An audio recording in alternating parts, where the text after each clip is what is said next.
minutos e nós vamos conversar com a pós-doutora em Ciência Política pela UNB, pesquisadora no campo de mídia, política e gênero, Denise Mantovani. Bom dia, Denise. Ouvintes, como vocês estão nessa nossa última semana pré-eleição? O pessoal aí tentando controlar a ansiedade, né, Denise, a expectativa em relação aos resultados do primeiro turno. E dentro dessa tentativa de controle de ansiedade, tem as pesquisas que estão saindo agora todo dia, né? Pesquisas não só em relação à presidência da República, mas também à corrida aos governos de estado. E o IPEC, que é o ex-Ibope, soltou ontem mais uma pesquisa mostrando que Lula oscilou um ponto para cima, tem agora 48% das intenções de voto e a soma das demais candidaturas é de 44%, que indicaria a possibilidade de vitória no primeiro turno. Denise, apesar de ter sido uma oscilação dentro da chamada margem de erro, quando a gente considera os 7 principais institutos, esse é o 11º levantamento nacional seguido que mostra Lula com algum tipo de oscilação ou crescimento da sua candidatura. Você identifica isso como uma onda? A possibilidade de a fatura ser liquidada já no primeiro turno vai aumentando à medida que chegamos próximos aí do dia 2? Glauco, eu acho que sim, acho que a tua questão é bem essa mesmo. A gente está vendo que tem, nessa última semana, um ajuste, né, e um caminho que vai sendo percorrido com esse efeito que a gente chama de efeito onda, porque ele começa e vai avançando nessa mesma energia, né, digamos assim. Então, a gente vê aí que consolida o voto em Lula nos segmentos, na maioria, né, que é o segmento mais pobre, mulheres, negros, e a gente vê que o Lula também avança num segmento que era naturalmente ou tradicionalmente maior, uma intenção de voto maior no Bolsonaro, que são os mais acima de 2, 3 salários mínimos. Mas eu acho, Glauco, que isso que você está dizendo, a gente está percebendo, está havendo uma certa consolidação, está havendo também uma mudança, uma migração de votos do próprio Ciro. Eu acho que a Tebet também teve uma oscilação, e eu acho importante registrar a expectativa de mudança de voto que as pesquisas também coletam, e que em Ciro tem 48% registrando que podem mudar ainda de voto e 45% em Tebet, então o que significa que a gente pode, eu acho que essas pesquisas cotidianas nos ajudam a olhar esse processo, né? Se isso vai se consolidar e garantir a vitória do Lula no primeiro turno. Eu acho que socialmente o que a gente vem percebendo é uma expectativa em torno disso, dessa vitória no primeiro turno. A gente também começa a perceber alguns movimentos desses segmentos que historicamente estão ou são hegemonicamente poderosos no Brasil, né? Então a gente vê aí setores do campo da política, da própria mídia e da economia. Eu estava vendo, inclusive, uma matéria que vocês têm aí na Rede Brasil Atual sobre o debate em torno desse tema da economia, que é um certo ajuste de figuras e representações e posicionamentos que já dão como certa a vitória do Lula. Se não for no primeiro turno, vai ser no segundo turno, mas eu acho que isso consolida uma mudança fundamental na vida do país, que é a eleição do Lula, que não basta somente a eleição, né? A gente tem que considerar aí o que vem depois e, sobretudo, eu acho, Glauco, para encerrar essa primeira abordagem, eu acho que tem uma preocupação importante que a gente deve ter na abstenção. Então, o convencimento das pessoas a ir votar é muito importante, sobretudo a população que tem mais dificuldade de chegar até o voto, ou pelo medo, pela ameaça, ou pela dificuldade econômica, financeira de poder ir até a sessão de votação. Eu acho que é preciso convencer as pessoas desse esforço de ir votar. E a segunda questão que me chama a atenção, que me parece, assim, pelas observações que eu tenho feito de onde eu estou, há uma grande dúvida também das pessoas sobre o voto proporcional, em quem votar para deputado ou deputada, e tanto nos estados quanto na Câmara. e talvez o Senado já esteja um pouco mais explícito a intenção de voto. E isso eu acho que é muito importante também de se construir um caminho, porque a vitória do Lula também precisará de uma importante, espero eu, renovação deste Congresso que aí está, né? Porque é ele a sua maioria é sustentadora, sustenta esse modelo que o Bolsonaro implementou de destruição do Estado Social, devastação do mundo social e uma relação de compadrio com o recurso público a partir do orçamento privado, orçamento secreto, que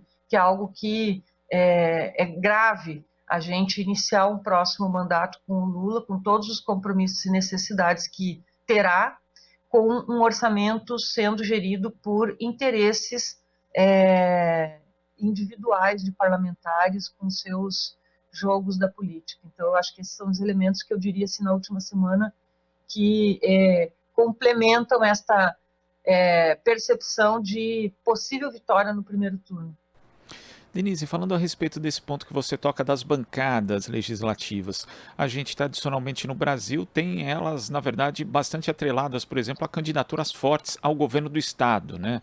Quando você tem, por exemplo, num determinado estado um candidato que é muito forte, acaba puxando também bancadas de deputados federais e estaduais fortes. Não existia antes essa ligação mais direta com, por exemplo, um candidato a presidente até 2018, quando a onda bolsonarista pegou ali, também levou uma grande bancada para a Câmara Federal. Você acha que em 2022 pode acontecer um efeito semelhante, só que do lado petista, já que o ex-presidente Lula ele tem aí, mesmo que não vença no primeiro turno, tem um percentual muito alto de votos e tem sido trabalhada essa questão de atrelar, né, de dizer, olha, o ex-presidente Lula precisa de uma bancada boa caso chegue ao Palácio do Planalto. Você acha que esse atrelamento, de repente, do voto ao deputado federal acabe sendo maior do que era em outras ocasiões?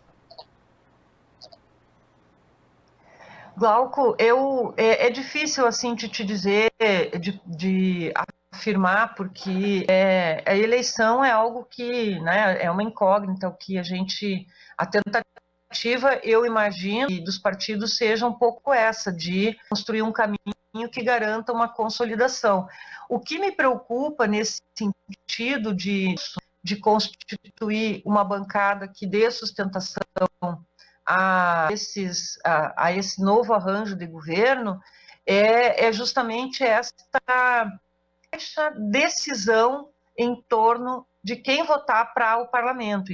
Então, a gente tem muito campanha, sobretudo dos partidos da esquerda, e o PT foi muito protagonista nisso, de defender o voto na legenda, que era inclusive o partido que mais tinha essa característica, voto na legenda, porque tradicionalmente a gente tem uma dificuldade maior das pessoas tomarem a decisão previamente de quem são seus candidatos a deputados e deputadas, né? Eu acho que esse é um ponto de preocupação do meu ponto de vista, porque eu não vejo ainda as pessoas, a grande maioria da população, dos eleitores e eleitoras, eu não percebo ainda uma decisão nesse voto, né?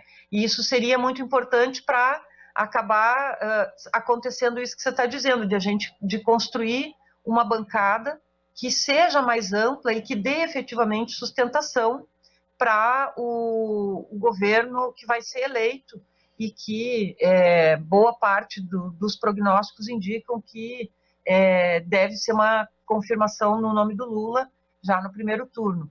Mas o que eu vejo, portanto, a maior dificuldade aí a vantagem desses segmentos mais tradicionais, conservadores na política, que as pessoas acabem mantendo esses votos porque elas não sabem e não têm os números de outras candidaturas que elas eventualmente até poderiam escolher. Então, eu acho que há um esforço, e é necessário, importante, um esforço de que as pessoas, além de elas terem tomado a decisão em quem elas vão votar para presidente, que isso as pesquisas mostram que já está consolidado, tanto em quem elas querem votar quanto em quem elas não vão votar, elas já estão decididas pelo que as pesquisas mostram, mas me parece que essa semana deveria ser uma semana para se constituir quem são as e os parlamentares que dão sustentação a esse governo novo, porque essa indecisão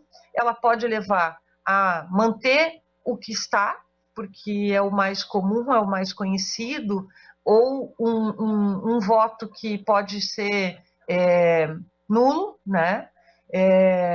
Ou na legenda, que daí pode ajudar. Mas eu penso que esse é um desafio nesse momento, pelo que eu tenho acompanhado e observado nesse processo mais social, de como as pessoas estão se comportando em relação ao voto. Esse voto proporcional ainda é um voto bastante indeciso. E eu acho que para isso que você está falando acontecer, de haver uma mudança, o que tradicionalmente também não é comum, uma renovação muito grande do Congresso, embora necessária, eu acho que o importante nesse momento é também construir esta representação. Quem são os deputados e deputadas que representam esta candidatura que as pessoas querem na presidência? Eu acho que, nesse sentido, acho que é um acerto a campanha que constrói essa eleição da presidência até o deputado estadual, senador, deputado federal, deputado estadual ou deputada, né? Porque eu acho que é importante chamar a atenção do eleitor para esse voto também, proporcional. Denise, para a gente fechar aqui, queria que você falasse a respeito do Rio Grande do Sul, porque ontem também teve divulgação de uma pesquisa IPEC no estado, mostrando a liderança de Eduardo Leite com 38%, Onyx Lorenzoni segundo com 25%, mas a novidade aí foi o crescimento fora da margem de erro de Edgar Preto, do PT, que subiu de 10% para 15%. A diferença dele para Onyx Lorenzoni, que era de 16%, caiu para 10 pontos percentuais. Ainda tem jogo no Rio Grande do Sul, até porque muita gente, inclusive, comentava que havia a possibilidade de ter um voto útil no Eduardo Leite já nesse primeiro turno e parte dele poderia, de repente, migrar para o Edgar? Eu acho que está em disputa, sim. Eu acho que não está encerrada a campanha. Eu estou aqui no Rio Grande do Sul, estou na capital do estado, então você vê muito como que funciona aqui a campanha, a visibilidade do eleitorado desejando votar no Lula é muito grande, né?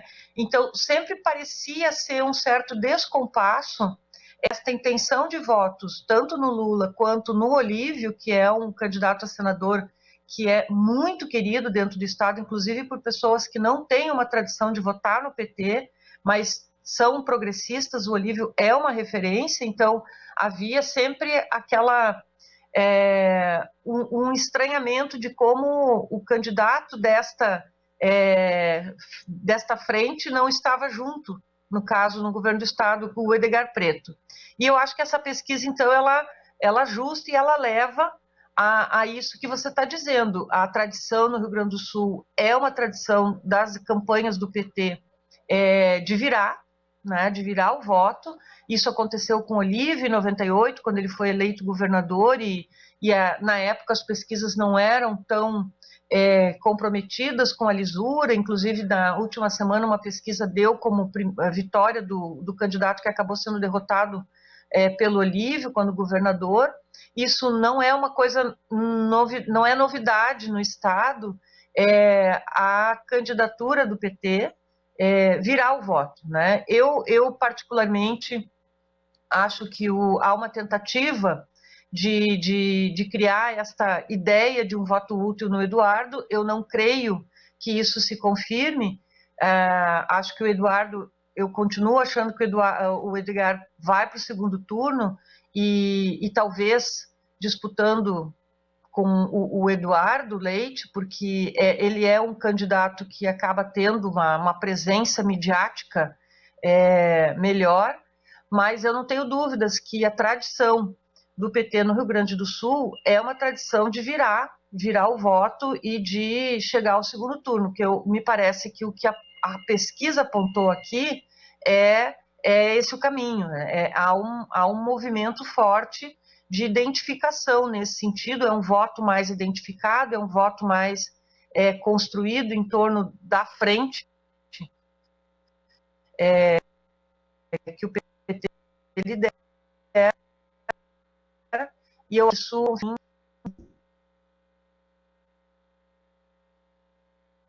que a gente teve problemas aqui de conexão com Denise Mantovani, ela que falava a respeito do pleito no Rio Grande do Sul. Ontem tivemos uma pesquisa do IPEC mostrando como está a situação do Estado em relação à corrida pelo governo estadual.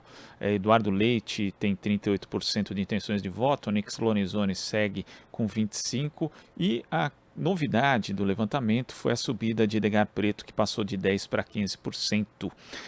Se a gente não conseguir retomar, então, o contato com a Denise Mantovani, temos contato?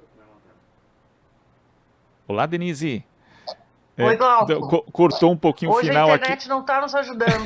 Não está, não. Mas cortou só o finalzinho mesmo, Denise. Você pode repetir. Estava contextualizando aqui que você estava falando a respeito dessa tradição de vira-voto que o PT tem nessa reta final em geral no Rio Grande do Sul. Glauco,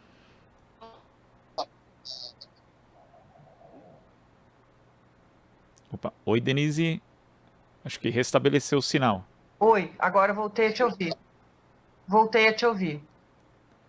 Então, estávamos falando dessa questão da tradição de vira-voto que você descrevia a respeito do PT na reta final da eleição no Rio Grande do Sul.